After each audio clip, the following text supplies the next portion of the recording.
To Germany's historic election now, and the man most likely to become the country's new leader says he wants to strengthen Europe so it can achieve real independence from the US. Friedrich Merz's Conservatives claimed victory in the national election, but he has ruled out forming a coalition with the far-right party, the AfD, who came second.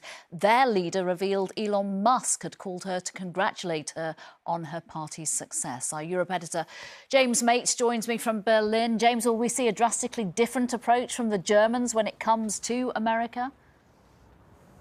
Oh, yes, I think so. Friedrich Merz is clearly extremely angry about Donald Trump's policy on Ukraine and on NATO, and also about what he sees as blatant interference in his election by Elon Musk, who you've just mentioned, and the US Vice President J.D. Vance.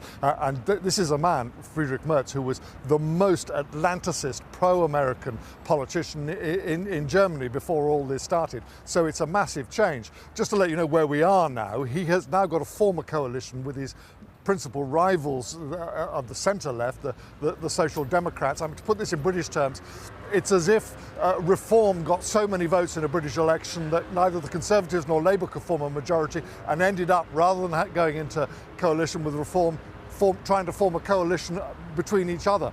And so you can imagine that's very tricky. There is, of course, a complete taboo here against joining the AfD on the far right in any coalition government. So all those seats in Parliament are effectively sort of pushed to one side.